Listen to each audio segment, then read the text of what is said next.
name is Leopold Munende. I'm a reporter with Zimbabwe.com. Hello, my name is Lovely Mtongweza. I am a photojournalist and reporter for 263 Church.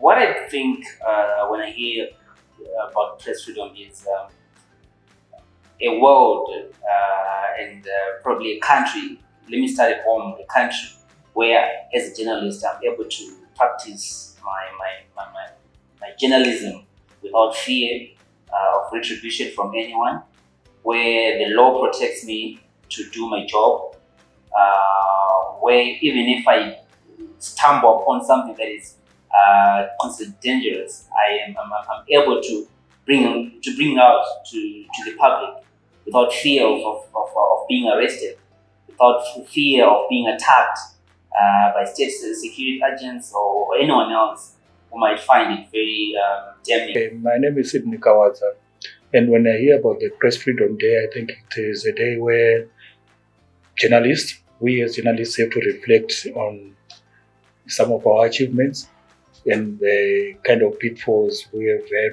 would have met during the course of our duties and how we can overcome this. My name is Xolisani Ncube. I'm a journalist, a freelance journalist in Harare. I work for Newsroom Africa, among other organizations that I do work for. The word press freedom to me signifies an ambition for the media in Zimbabwe to be allowed to work freely, as well as to be able to present, challenge, hold accountable. This year we are celebrating Press Freedom Day, exactly 30 years from the time we became signatory to the Windhoek Declaration. There hasn't been any change from 30 years back. We still have one television station. We still have radio stations which are controlled, not exactly owned, but controlled by the same individuals. And the general environment has actually worsened in terms of freedom for journalists. We have seen them being beaten up, being harassed, being arrested for no particular reason, and much recently arrested under non-existent laws. So there hasn't been much difference. In actual fact, the situation has worsened. Over the past year, we've seen journalists being arrested. We can talk about Opo Chimono. I think he was arrested 3 times over the past year. We can talk about Frank Chiko and Samuel Takawira. We've got Thomas Maduku, we've got Manasseh Chokodza. All those guys, they had to brush with the law 1 or 2 times. And other undocumented or some cases where journalists could not just come out and say I was beaten because they fear for their lives. So when I look at it, I think most journalists in Zimbabwe, they operate under fear. They are afraid to really express themselves. This is why you end up hearing people say that the level of journalism in Zimbabwe has gone down. It's not that it has gone down. It's because people are afraid, or journalists are afraid of really doing their job. They're afraid of bringing out those hot issues that you consider hot. You know, even for visual storytellers, it's been a difficult year. You can't really put out content out there because who knows? After you put it out, you're called for questioning or you get people stalking you around. So I think the state of press freedom in Zimbabwe is really bad. With what has been happening in the past year, I think even the Press Freedom Index has indicated that Zimbabwe has gone down from 126, number 126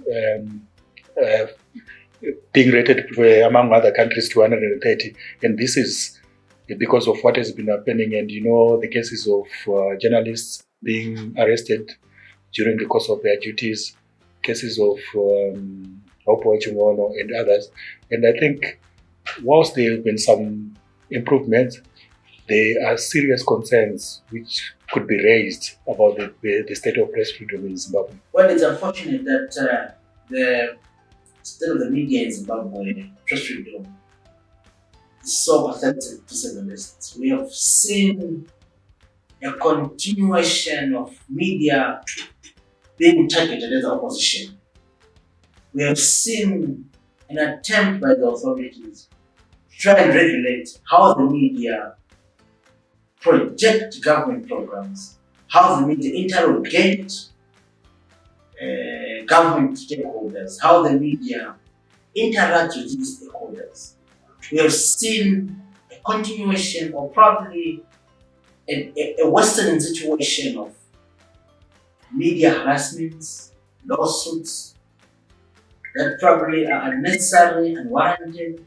There has to be a deliberate government policy to create an enabling environment for journalists to survive, for media entrepreneurs to thrive, and for organizations which have an idea around media protection, media advocacy, to work without any fear. I think as Zimbabwe, well, I think this should be for the leaders then. They need to respect the constitution. They need to respect the media. They need to respect media laws. They need to respect the acts that protect us as the media. They need to let us practice freely. For as long as that doesn't happen, we are not going anywhere.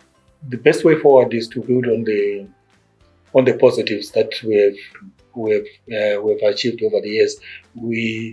If you look at the situation where we were 2008 going into 2010, and as we moved on to the next decade, I think there's been some positives which we need to build on and try to overcome these so that at least journalists can enjoy their freedom in Zimbabwe.